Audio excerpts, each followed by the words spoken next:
Assalamualaikum warahmatullahi wabarakatuh. Selamat pagi semuanya. Perkenalkan, nama saya Fatihudin Al-Akbar dengan NIM 241506713 dari Prodi PGSD dan dari kelas G15. Oke teman-teman, jadi di sini saya akan menjelaskan materi pembelajaran atau materi pokok yang sesuai dengan modul ajar yang saya bikin, yaitu modul ajar Bahasa Indonesia kelas 3 SD dengan materi menulis cerita sederhana, yaitu ini. Oke, langsung saja guys. Kita pada pengertian cerita sederhana. Jadi, cerita sederhana adalah cerita pendek yang berisi rangkaian peristiwa atau pengalaman yang disampaikan dengan bahasa yang mudah dipahami. Cerita dapat berasal dari pengalaman pribadi, hasil pengamatan, gambar berseri, atau imajinasi.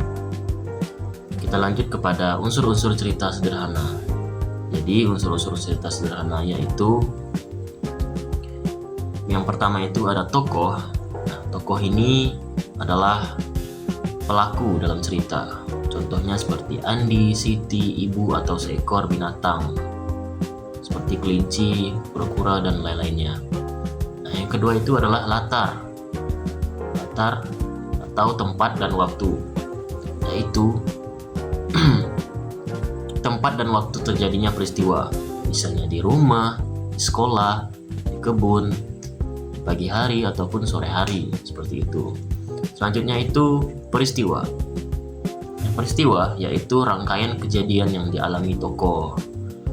Terakhir ada amanat. Amanat itu pesan atau pelajaran yang dapat diambil dari cerita. Selanjutnya, ciri-ciri cerita sederhana. Nah, cerita sederhana memiliki ciri-ciri sebagai berikut. Pertama itu menggunakan bahasa yang mudah, memiliki tokoh dan latar yang jelas, peristiwa disusun secara runtut dari awal, tengah, hingga akhir. Nah, selanjutnya mengandung pesan atau amanat. Yang terakhir terdiri atas beberapa kalimat yang saling berhubungan.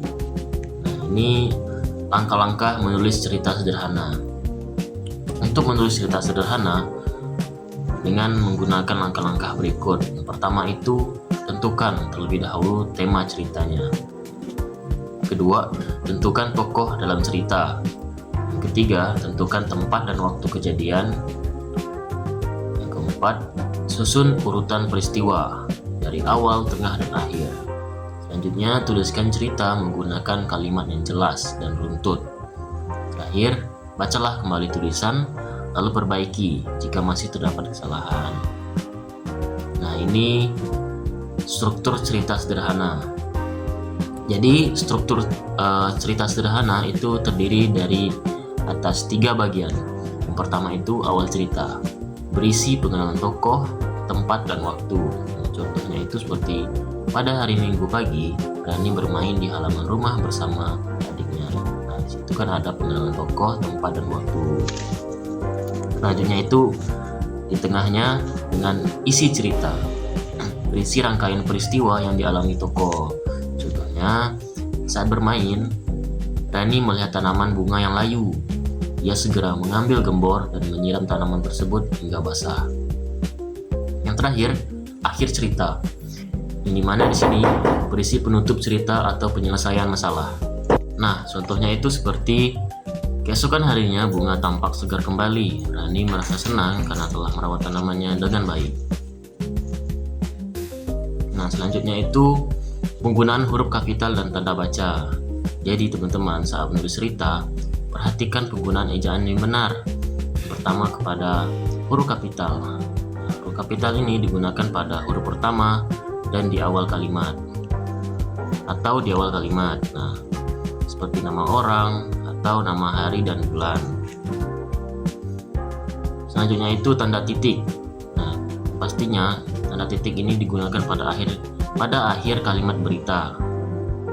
Nah, selanjutnya tanda koma, yang dimana di sini digunakan untuk memisahkan unsur-unsur dalam suatu kalimat.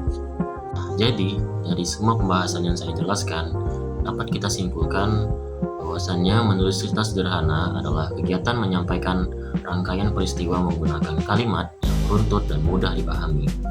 Jadi dalam menulis cerita, Peserta didik perlu memperhatikan unsur-unsur cerita seperti tokoh, latar, peristiwa, dan amanat, serta menggunakan huruf kapital dan tanda baca dengan benar. Jadi dengan berlatih menulis cerita sederhana, peserta didik dapat mengembangkan kreativitas, meningkatkan kemampuan berbahasa, dan menyampaikan ide atau pengalaman secara jelas kepada orang lain. Baik teman-teman, mungkin itu penjelasan saya terkait materi pokok dari modul ajar yang saya bikin.